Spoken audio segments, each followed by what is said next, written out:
Hi there, my name is Aylin, and this is the story of how my parents called me over for dinner only to inform me they had rewritten their will and left everything to my siblings. No heads up, no conversation, just a soft, almost dismissive line. "You're already successful, sweetheart." But that dinner wasn't about reconnecting. It was carefully staged, a setup disguised with lasagna and polite smiles. And that night, sitting at the same table where I once struggled through multiplication tables, something far heavier settled in. It wasn't just that I'd been excluded. It was the realization that I had only ever mattered to them as long as I stayed quiet and kept paying their bills. I had covered their mortgage, cleared my brother's DUI fines, bought my sister all her influencer equipment. I did it all without ever keeping track, because I believed that was what love looked like. But the moment I stopped paying, everything changed. The masks slipped. Lies spread. My name dragged through the mud. Even acts of vandalism followed. So how did it all fall apart? What was the breaking point that made me finally say enough? And when I stopped playing their game, how far were they willing to go to paint me as the villain? Stay with me. It gets darker before it gets better. The message came late in the afternoon, just as I was shutting my laptop after a long string of back-to-back meetings. "We're making lasagna tonight, your favorite. Come home, sweetheart. Just us, like old times." That was Mom, always dressing manipulation and sweetness. I stared at the screen for a full minute before setting my phone aside. It wasn't like her to reach out warmly without a reason. I hadn't been back to that house in nearly 6 months, not since Delphine accused me of trying to outshine everyone at Dad's birthday dinner just because I showed up wearing a blazer. Apparently, looking put together had become offensive. Still, there was something about her tone that felt final, like the closing act of something I hadn't rehearsed for. At exactly 6, I pulled into the same cul-de-sac in Linwood where I had grown up. Everything looked untouched. The wind chime still swayed near the porch. The hedges were trimmed too neatly, like they were preparing for an open house. The porch light flickered faintly, like it was barely holding on. I parked behind Tobias's oversized truck and next to Delphine's white Lexus, decorated with glittery bumper stickers and a vanity plate that read Queen Bee.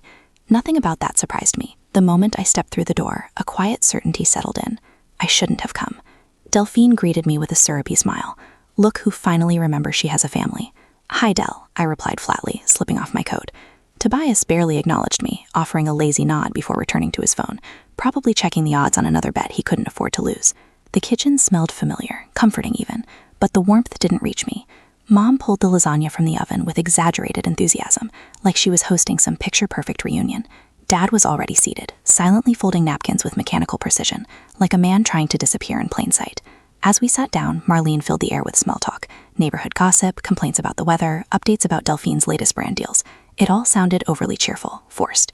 They kept exchanging looks across the table, quick glances, tight smiles. I wasn't blind. Something was coming. A quiet tension settled under my skin as I pushed my fork into the lasagna. "So what's the occasion?" I asked. Mom smiled brightly. "No occasion, just wanted everyone together again, like old times." I nodded slowly, chewing, pretending to believe her, because Marlene never did anything without a reason. Then dessert arrived. As Dad set the lemon pie down, Marlene cleared her throat. I noticed Delphine sat up straighter. Tobias finally put his phone away. Marlene placed her fork down carefully. "We wanted to talk to you as a family," she said. Tobias smirked. "Figured it was better you heard it from us directly." I stayed still. "Heard what?" "The will," Mom said casually. "We finalized it last week." I set my fork down. "Everything is going to Tobias and Delphine," she added lightly, as if she were talking about redecorating a room. I blinked. "What?" Tobias leaned forward, arms crossed. "You don't need it, Aylin. You've got your career, your apartment, your whole independent thing going on." Delphine let out a small laugh. "Yeah, some of us actually still need help. Not everyone is obsessed with success." I looked at Dad, waiting for him to say something, anything. His eyes stayed fixed on the table. The silence stretched thick and suffocating. I swallowed hard, forcing my voice steady. "So you're cutting me out completely because I managed to take care of myself?" Mom didn't flinch. "You've always been the one who didn't need us. And honestly, we think that's a beautiful thing. You're strong." Strong. The word hit harder than anything else. Delene leaned back, clearly satisfied. "Just because you spent money on us doesn't mean we owe you anything. That's not how family works." Tobias halfed. "You did all that to feel important. Don't act like it was generosity." My pulse thundered in my ears. I looked at Dad again. Still nothing. "What hurts actually hurts," I said quietly. "Not being cut out. Not even the fact that I paid your mortgage for 2 years without a single thank you. What hurts is realizing none of you even liked me. You just used me." Marlene gave a thin, cold smile. "Don't be dramatic. This is about fairness." Delphine scoffed. "Save the sob story." Tobias shrugged. "You're acting like this is betrayal. We're just moving forward." I stared at them, really looked at them. My mother's carefully maintained denial, Tobias's entitled smirk, Delene's shallow cruelty. I had walked in hoping, maybe foolishly, that this could be a step toward fixing things. Instead, I had walked straight into an ambush. My hands trembled beneath the table, so I clenched them into fists. I turned to Dad one last time. "Are you okay with this?" His lips parted slightly, but no words came. That was the moment everything became clear. This had never been about love. It had always been about control, and I was the only one who had stopped playing along. I stood up slowly, the chair scraping loudly against the floor. All of them looked up, surprised, like they hadn't expected me to react at all. I took a steady breath. "You're right. I don't need you. But you needed me. And now you're going to find out what life looks like without me." Mom scoffed. "This is exactly why we didn't tell you sooner." Delphine rolled her eyes. "You always make everything about yourself." I didn't respond. I turned and walked toward the door. At the threshold, I paused. Not because I doubted myself, but because I needed closure. I looked back one last time, straight at my father, the man who once told me I could do anything. Now he couldn't even meet my eyes. I opened the door. The air outside felt cold, sharp, real. I stepped out, swallowed the weight in my throat, and said something I never thought I'd say at that table. The words had barely left my lips when the silence hit harder than any slap could. I didn't leave right away. I wanted to, I should have, but I stood there, just behind my chair, as if the act of standing had shifted something permanent in the room. My hands were steady now. My voice had done its job, but my heart, it was quietly splitting open. Marlene leaned back, the corners of her mouth tugging upward like she'd won a prize. "You always react like this," she said coolly. "No one's attacking you." Tobias scoffed. "She thinks everything is about her. Typical." I crossed my arms, locking my gaze on my mother. "I gave everything, and this is how you repay me." "It's not about repayment," she said, as if the word itself was vulgar. "It's about family. You've always made it transactional." That was rich coming from the woman who used my bank account like it had no password. Tobias added with a smirk. "You act like you deserve a medal for doing what family should do." I clenched my jaw. Covering 2 years of mortgage payments wasn't family duty. Neither was refinancing my own loan to pay your tuition. "Oh, please," he said, waving me off. "You're obsessed with numbers. That's your whole personality." Delphine joined in. "You never show up unless it's about money. We feel that, Aylin." There it was, the group performance. One by one, each of them picking their cue. I'd seen the show before, but never from the front row. "I didn't come here to beg," I said flatly, "but I expected a shred of decency." Marlene's tone sharpened. "What you expected was control. You think that just because you earn more, you're owed more. That's not how this family works. I earned everything I have." "You asked for help. I gave it every time, quietly." "And that's the problem," she said, her voice rising. "You think being quiet makes you noble? It doesn't. It makes you manipulative." I blinked. "Excuse me?" "You helped us because it made you feel powerful," she continued. "And now that we won't let you dangle that over us, you're throwing a tantrum. Gaslight, deflect, reverse. Classic Marlene." I turned to Walter, who still hadn't spoken. "Dad," I said slowly, "do you really think this is fair?" He inhaled, shifted in his seat. His eyes flicked to mine, and then back to the floor. "You're the strong one, sweetheart," he said quietly. "You've always been strong." That answer landed like cold steel in my chest. "I'm not asking for your admiration," I said. "I'm asking if you were ever on my side." His lips pressed together. No answer. just like always. I felt my throat tighten, but I didn't let it win. Every gift, every loan, every last-minute Venmo to cover someone's overdraft, I never kept a record because I thought love didn't need receipts. Delphine rolled her eyes. We didn't ask for all that. No, you expected it, I snapped. You expected me to clean up your messes without question, and now you're painting me as greedy for finally saying no. Marlene stood up slowly, her tone sharp. Don't twist this, Eileen. We didn't cut you out. We simply gave to the children who need more support. Then be honest and say it. I was just your bank account. That's all I ever was to you. No one replied. No one moved. The air in the dining room turned thick, like the walls themselves were ashamed. I stepped away from the table.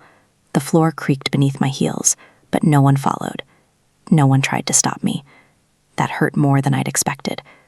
I'm done, I said, barely above a whisper. Still, they said nothing. Not even Delphine. Not even Walter. The front door clicked behind me with an eerie softness. The evening had grown colder since I'd arrived. The sky above the cul-de-sac was an inky navy now, the last hints of daylight slipping behind clouds. I didn't drive home right away. I parked 3 blocks from my building and just sat there, engine running, staring at the quiet rows of apartments glowing with warm, inviting light. People inside were probably winding down from normal Saturdays, pajamas, sitcoms, maybe a glass of wine. Meanwhile, I had walked out of the house I grew up in like a stranger escaping a courtroom. When I finally got back to my place, I didn't turn on the lights. I dropped my bag by the door, kicked off my shoes, and walked straight to the kitchen. The fridge hummed. The air felt too still. I opened the bottle of Cabernet I'd been saving since Christmas. Funny, I'd been waiting for a special occasion. I guess surviving an ambush counts. I poured a generous glass and curled up on the couch, staring out the window at the city that never asked me to apologize for existing. My phone screen lit up. 7 missed calls. 2 from Marlene, 1 from Walter, and 4 from a blocked number I didn't need a psychic to identify. I let it buzz in my palm. It felt like the only thing in the room still breathing. No rage, no yelling, just a hollow ache that curled up in my chest and settled there like it was home. I wasn't mad. Not yet. I was just tired. The next morning, I woke up with the wine glass still on the coffee table and a stiff neck. A single new voicemail blinked on my screen. I hit play. Good morning, sweetheart. Marlene's voice cooped like she was selling cupcakes on a Sunday bake sale. I hope you got home safe. I know last night was intense, but let's not let one dinner undo everything. You know how families are. We fight. We recover. That's what we do. I almost believed her until the last sentence. Oh, and I trust the mortgage transfer went through this morning. I scheduled the insurance renewal too, just a heads up. There it was. The leash, padded in velvet, but a leash nonetheless. I didn't respond. I couldn't. Later that afternoon, as I tried focusing on blueprints for a project deadline, my phone buzzed again. This time it was Walter. A text, not a call. I know this is hard. Maybe just apologize to your mom so things calm down. Not, I'm sorry we hurt you. Not even, let's talk. Just a push to smooth things over, to make me the peacekeeper again. I stared at the message until the screen dimmed, then I set the phone face down. They still thought I was the problem, that I needed to be fixed, that I was too emotional, too ambitious, too inconvenient. My mind drifted. Flashes of birthdays I'd thrown for them alone. The year Tobias lost his job and I covered his rent. The camera equipment I ordered for Delphine's influencer brand. Even the damn plumber I paid last March when the basement flooded. They forgot all of it. And maybe that's what hurt the most. Not the money, not even the betrayal. It was that they never remembered what I couldn't forget. They only noticed me when I stopped giving. I opened my banking app. Mortgage transfer active. $1,800 on the first of every month. Below it, the utilities labeled home support.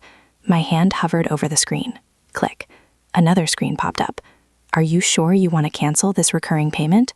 Yes. And just like that, the chain broke. I leaned back on the couch. The silence didn't feel suffocating this time. It felt earned.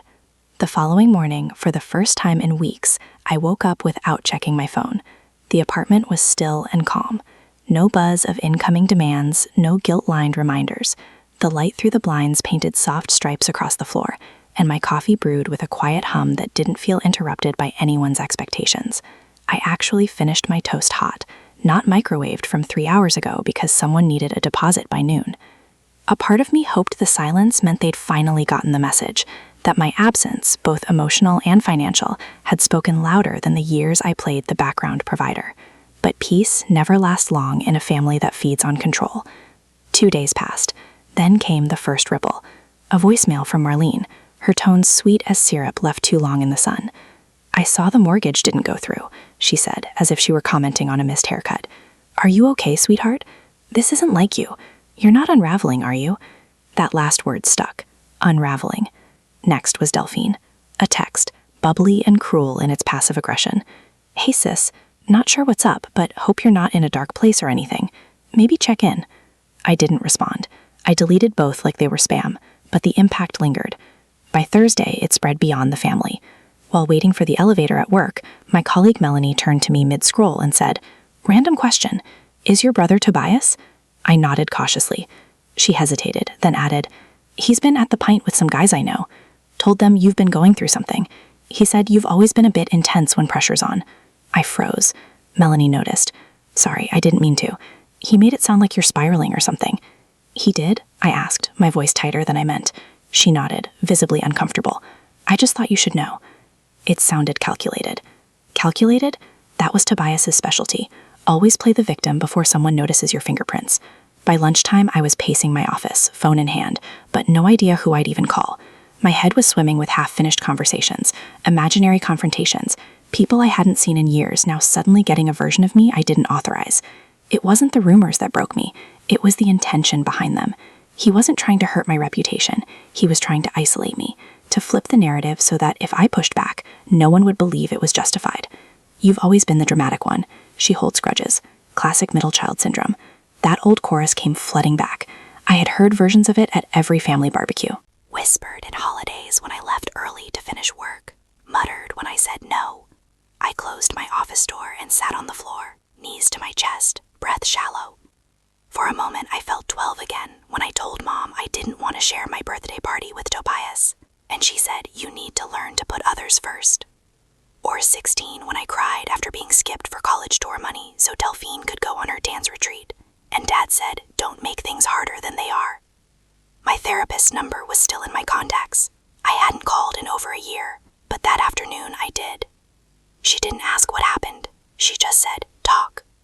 I told her everything. The dinner, the will, the payments, the smear campaign. When I finished, her voice came through the line like warm water over ice. "You're not the crazy one, Aylin. You're the clear one. That's why they're scared." That night, I sat on my balcony watching the lights of downtown shimmer like tiny mirrors, reflecting every version of myself they had tried to shatter. My phone vibrated again. This time it was a notification. Tobias had posted a story. I didn't open it. I didn't need to. The caption preview read, "Some people just can't handle losing control." I opened my messages and typed slowly, carefully. "I know what you're saying. Stop. Now. You won't like where this goes." My thumb hovered for a breath. Then I pressed send. The message sat there, unread. For now. By the next morning, the message I sent to Tobias still showed as unread. I wasn't surprised. Ignoring inaudibility was a skill he'd perfected by age 11. Still, part of me had hoped a direct warning would scare him enough to stop. Or at least pause. But then again, Tobias didn't pause. He bounced. It was around noon when I got tagged in an Instagram story by my cousin Kara. The kind of tag that starts a small fire in your stomach before you even know what the match was. I opened the post. Delphine had uploaded a reel to her feed. One of those overly filtered monologues where she stared just off camera with a deep sigh and dramatic piano music playing underneath. The caption read, "Some sisters use success as a weapon, but money can't buy love." My name wasn't mentioned. It didn't have to be. The comment section did the rest of the dirty work. "Wow, your sister sounds toxic. Money doesn't make you better than blood. Sending hugs, queen. Family should support each other, not control." I didn't comment. I didn't DM her. I just took screenshots. Every word, every heart emoji, every mask jab pretending to be insight. It all went into a folder I labeled Evidence 0001. That afternoon, I tried to focus. I really did. I queued up a podcast about emotional resilience, opened my journal, even made tea instead of coffee because it calms cortisol. I wrote things like, "You are not your family's scapegoat," and "Silence is not surrender," in loopy cursive across the page. For a few hours, it worked. I convinced myself maybe the worst was over. Maybe if I stayed quiet long enough, they'd burn themselves out. Then Friday came. I was returning home from work later than usual. The sun was nearly gone, casting long shadows between the buildings downtown. My apartment stood tall against the dusk, a silent refuge I couldn't wait to crawl back into. Except I couldn't get in. I stopped short on the third-floor landing. My door was sealed shut. Not just jammed, not locked, sealed. Yellow insulation foam had been sprayed into every crevice around the frame, across the gap at the bottom, even in the keyhole. Hardened, dry, intentional. For a second, I just stood there staring at it like it was some bizarre art installation. Then my stomach dropped. I pressed my fingers to the phone. Rock solid. I tried the knob, knowing it was pointless. I stepped back, breath catching in my throat. The building manager, a soft-spoken guy named Leon, came up the stairs behind me. He froze at the sight. "What the hell?" he muttered. "You've got to be kidding me," I said, voice flat. He shook his head. This wasn't random. Someone knew what they were doing. I didn't argue. I already knew who did it. A locksmith arrived an hour later, shaking his head before he even set down his bag. "This ain't no prank," he said. "Whoever did this came prepared." Well, he worked. I went downstairs and pulled up my hallway camera footage from the building app. It didn't take long to find what I was looking for. Tobias' hood pulled low, face angled away, but it was him. I knew the walk, the broad shoulders, the way he always rolled his left foot slightly inward, a limp he faked for attention once and never dropped. He was on the footage for 10 minutes, glancing around, checking his phone, then pulling out 2 industrial-sized cans of foam sealant, like he was doing routine maintenance instead of felony vandalism. He didn't even rush. He took his time. I saved the video. Then I stared at the screen, heart pounding as memories crashed down like waves. The night I bailed him out of a DUI. The semester I secretly covered his tuition when he forgot to submit his FAFSA. The check I wrote for his engagement party that never actually happened. "I saved you," I whispered, "and you spray foamed my door shut." The locksmith finally cracked the seal around the frame, and I stepped inside to find a slight chemical smell, but everything else intact. I locked the door behind me and collapsed onto the couch, anger bubbling just beneath the surface. Not the kind that makes you cry, the kind that sharpens your focus. I opened my laptop, uploaded the footage, saved the time-stamped screen, and then I opened the city's non-emergency police report page. Type of incident, vandalism. Suspect known, yes. Relative, brother. Full name provided. At the bottom, there was an option to upload evidence. I attached the footage, double-checked every field, took a breath, and hit send. "He crossed the line," I whispered. "I warned him." The following morning, I stood in line at the downtown precinct, a flash drive in one hand, my ID in the other. My coat still smelled faintly of the foam the locksmith had scraped from my door the night before. I wasn't nervous. I was done shaking. Inside, the woman at the front desk directed me to an officer named Reyes. He sat across from me in a cramped office lined with laminated posters about fraud prevention and domestic disturbances. As I handed over the flash drive, I braced for a look. Judgment, skepticism, pity, but it never came. Instead, Officer Reyes plugged in the drive, clicked play, and nodded. "Clear intent, vandalism. You've got solid evidence here." When I didn't say anything, he looked up and added, "You did the right thing, Miss Holt. You're not overreacting. You're protecting your space." Those words hit harder than I expected, not because they were comforting, but because they were the opposite of everything I'd ever heard from my family. An hour later, I stepped out into the street, sunlight flickering off the high-rise windows. For the first time in months, I felt taller. That feeling lasted exactly 2 hours. My phone lit up with a voicemail from Arlene. No hello, no soft segue, just fury. "You really called the police? We are your family, Aylin. You called the cops on your brother. Have you completely lost it?" I deleted it halfway through. Then came a text from Walter.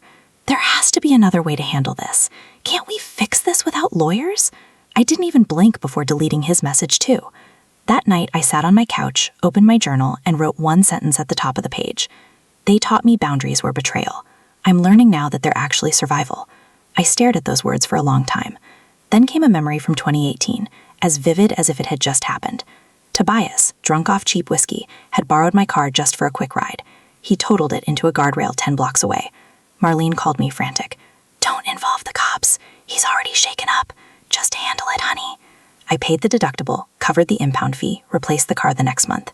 He never apologized. That was the first time I swallowed the rage. The first time I looked at my reflection and thought, maybe they're right. Maybe I'm the problem now. I was done swallowing. The next morning, the phone rang again. I didn't recognize the number, but I answered. It was a detective from the Seattle PD. "We've reviewed the footage," she said, "and we've reached out to Mr. Tobias Holt to inform him of the pending report."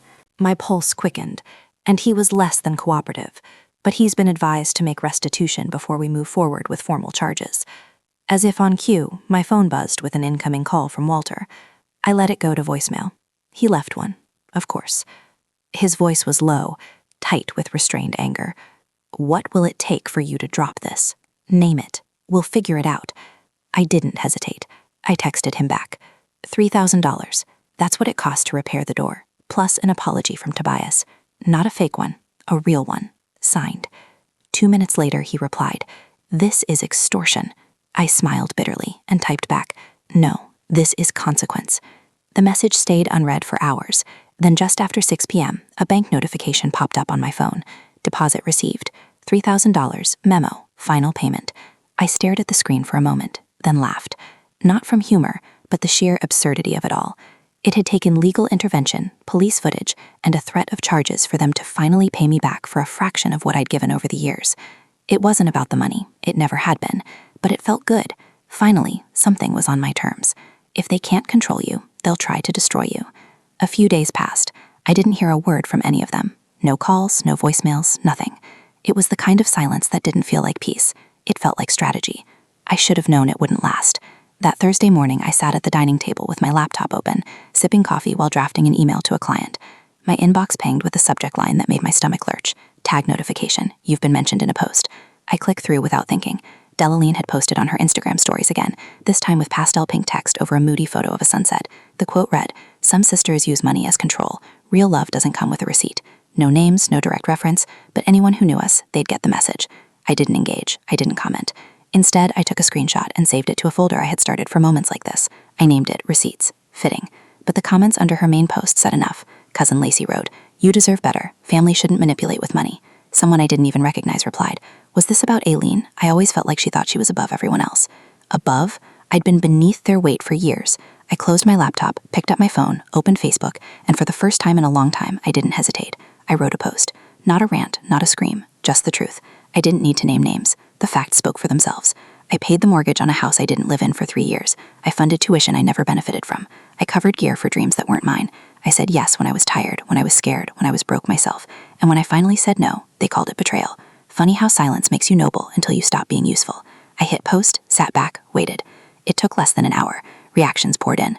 Likes, hearts, sad faces. Comments came in waves. "Cousin Lauren, I had no idea you were the one helping with the mortgage. Wow." Jason, an old coworker. "So that's why you pulled back from happy hours. Respect, honestly." Even Delaline's former roommate wrote, "She always told us you were a control freak. Guess that narrative doesn't hold up anymore." I didn't reply to any of them. I just let the post breathe, let it be. And then, as expected, came the fallout. Marlene left a voicemail late that night, her voice dripped venom. "You humiliated your own family in front of everyone we know. Facebook, really, Aileen?" I didn't respond. Minutes later, Walter sent a single word text. Why? I deleted it without reading it twice, because if he had to ask, then none of it mattered. I stood by the Minda that night, watching the lights of the city, my own reflection faintly visible in the glass. I wasn't proud, I wasn't triumphant, but I wasn't hiding anymore. There had always been this belief in our family that keeping things private meant keeping things together, that silence was a virtue, that self-sacrifice was love. I had lived that way for decades. I believed that if I just kept giving, eventually they'd see me as more than just the reliable one, the capable one, the disposable one. But that kind of love never existed. Not for me, not from them. I used to think being the quiet achiever meant I was strong. Turns out, it just made me easy to ignore. Until now. I muted the family group chat, blocked Marlene's number, then Walter's, then Deli's. My phone, for the first time in years, stopped buzzing. I exhaled into the silence. "I said it once," I whispered, "and now they can never unhear it." That was the part they didn't understand. I hadn't written that post for revenge or sympathy. I had written it for clarity, for myself, and no amount of outrage from them could undo the truth once it was out there. They had spent years controlling the narrative. Now they'd learn what it felt like to lose it, the line between exposure and liberation. The morning light came soft through the blinds, casting long, slow-moving shadows on my hardwood floors. It had been a week since the Facebook post, and no messages had come through since I blocked them all. You'd think I'd feel peace, but peace doesn't come easy when silence was always used against you. It wasn't absence that bothered me. It wasn't the echo, the mental replay of everything unsaid, everything unfinished. The apartment felt still in a way I wasn't used to. For years, my mind buzzed with their problems, their demands, their emergencies disguised as expectations. Now, nothing. I poured coffee and sat by the window. My phone buzzed. Not a number I recognized, but a name that stopped me cold. Lorraine, my mother's sister. Her message was simple. "I saw your post. I didn't know. I'm sorry. Can we talk?" I hadn't seen Lorraine since a family barbecue 3 years ago, when she politely asked how work was going while Delphine loudly recounted her latest brand deal. Lorraine had always seemed neutral, uninvolved, but maybe that was just another kind of silence. We agreed to meet at a cafe just off 4th Avenue downtown, a small place I used to go before work, back when mornings weren't heavy with drama. She was already there when I arrived. She stood when she saw me, her expression open, nervous. "You look tired," she said. I gave a dry laugh. "It's been that kind of year." We sat. I ordered a tea. She didn't rush. She didn't dodge. She just said, "Your mom never told us about the mortgage, the tuition, any of it." I watched her, careful not to fall into another trap of performance and forgiveness. "I didn't speak up for a long time," I said. "Not because I couldn't, but because I was scared that if I did, I'd be blamed for making it real." Lorraine nodded slowly. "She always said you were fine, that you didn't need help." I snorted. "I didn't need help. I just needed them to stop draining me dry." She looked down, then back at me. "They're not mad because you lied. They're mad because you told the truth." I hadn't expected to cry, not in public, not now, but that sentence cracked something in me. Years of justifying their behavior, years of calling my exhaustion love, years of letting family mean I couldn't say no. I wiped my eyes with the back of my hand. Lorraine reached out and touched my fingers. "I see you now," she said. "I really do." I didn't answer. I just nodded. She didn't try to fix anything, didn't make promises. She just listened. And that, I realized, was more healing than any apology could have been. When we finished our tea, she pulled out her phone. "You probably don't want to know, but things are rough back there." I didn't stop her. "Tobias is struggling. Apparently your dad had to co-sign something for him again. Delphine lost her sponsorship with that travel company. Something about bad press." I sipped the last of my tea. "She always said I was the toxic one." Lorraine gave a tight smile. "People get loud when the truth threatens their fantasy." She paused. "Your parents? They've taken part-time work. I think Walter's doing night shifts at a warehouse. Marlene's been helping out at a florist." I looked out the window. The sky was a thick gray, threatening rain. "I didn't want to destroy them," I said quietly. "I just wanted to stop saving them." We stood and hugged, not awkwardly, but like something reconnected, not fully healed, but present. I walked home under clouds that hung low, brushing the tops of buildings like whispered warnings. There was no dramatic music, no feeling of triumph. Just the slow, steady calm of a heart that had finally stopped sprinting for other people. Back home, I set down my bag and let my coat fall on the chair. I glanced at my muted phone, at the blocked numbers still sitting untouched in my settings. Maybe I'd unblock them someday. Maybe not. Either way, I knew one thing now with absolute clarity. I wasn't the villain in their story. I just refused to keep playing the scapegoat. Freedom doesn't always mean healing. 2 months later, I stood on a narrow balcony overlooking the Arno River in Florence. The December air carried a bite, but I sipped my espresso slowly, wrapped in a borrowed wool shawl from the local shop downstairs. Morning bells chimed across the city, small, steady things that asked nothing of me. No favors, no explanations, no unpaid debts masquerading as loyalty. But even in paradise, some wounds whisper, They don't vanish with distance. They only echo differently. When I booked the flight, I told myself it wasn't running. It was release. I didn't post about it, didn't share a single photo online. This was mine. Not a flex, not a retreat, just mine. Florence was a strange kind of beautiful. Cobbled alleys that curled into sudden plazas, frescoes tucked into quiet corners of cathedrals, the murmur of languages I didn't understand, soothing because they weren't meant for me. Everything about this city told me I didn't owe anyone anything here. I wandered museums alone, letting color and centuries wash over me. I left coins in church boxes without making wishes. I journaled in cafes with no Wi-Fi, letting ink flow like breath. Some days I didn't speak to anyone but baristas, and that felt more honest than most of my conversations back home. I filled pages of a leather notebook Lorraine had given me before I left. On the first page I had written, "I spent my whole life funding their dreams. Now I'm finally buying back my own time." Some pages were filled with questions, some with guilt. But the longer I stayed, the more I began writing things that sounded like possibility. Then one afternoon, while sitting on a bench outside Santa Croce, an email popped up from Lorraine. No message, just a single photo. It was taken from across the room, probably a phone snap during a holiday gathering. Marlene sat at a corner table in a local diner, her face caught in profile. Her hair looked thinner, her shoulders slumped. A plate of untouched food sat in front of her. I stared at the photo for a long time. Then, quietly, I saved it to my folder labeled Family Archive. Not revenge, not pity, just context. I didn't reply to Lorraine's email. She would understand. That night, I took a walk along the riverbank. The water was dark, moving slow. My boots clicked against stone. I thought about the version of me that had once juggled 2 jobs while paying for Tobias's textbooks. The girl who drove Delphine to photo shoots on her only day off. The woman who answered late-night calls from Marlene while exhausted from back-to-back deadlines. That version of me had been called selfish the minute she stopped saying yes. Now, no was my favorite word. I whispered it to the Arno just to hear it out loud. No, no, no. Not in bitterness, but in practice. Because reclaiming it wasn't just an act of resistance, it was survival. When I flew back to Seattle, the sky welcomed me with thick, wintry clouds. The city hadn't changed, but I had. My apartment felt warmer than I remembered, not in temperature, but tone. The silence was mine now, not something pressed against me like a punishment. I lit a few candles, turned on music, set the table for 4, just a few friends, nothing fancy, a simple dinner, laughter in place of judgment, refill offers instead of obligations. Lorraine arrived last.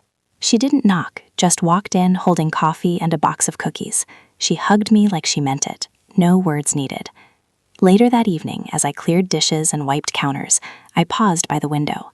Holiday lights blinked faintly across the buildings. The air outside smelled like pine and distant snow. I thought about everything I'd lost. Money, connection, illusions, but also what I'd found. Boundaries, honesty, myself. They left me nothing in their will, but gave me the one thing they never meant to, my freedom. Even now, I still catch myself wondering if things could have been different, if love and obligation hadn't been so tangled in my family. But here's what I've learned. You are not selfish for protecting your peace. You are not cruel for walking away from manipulation dressed up as tradition. And you are never wrong for saying enough. For so long, I believed love was sacrifice, that the more I gave, the more I'd be seen. But the truth is, love that demands your silence, your wallet, and your soul without ever pouring anything back in return isn't love. It's control. And walking away from it was the first real act of love I ever gave myself. If my story hit a nerve or maybe even cracked something open, ask yourself, who am I still saving and why? And more importantly, who's saving me? Now I want to hear from you. Have you ever been the giver in your family? The one who held it all together until you finally couldn't anymore? Drop a 1 in the comments and share your experience. Or just say hello and tell me where you're watching from. I read every message, truly. And hey, if this story touched your heart, inspired you, or even made you feel seen, hit that subscribe button so you never miss the next one. I've got more stories coming, real, raw, and rooted in the kind of truth we don't talk about enough. If you felt this video spoke to you, leave a 1 in the comments or let me know what city you're tuning in from. And if it didn't resonate, I still want to hear why. Every story isn't for everyone, but every voice matters. Take care of yourselves, speak up when it's hard, and never apologize for choosing your own peace. We'll talk again soon.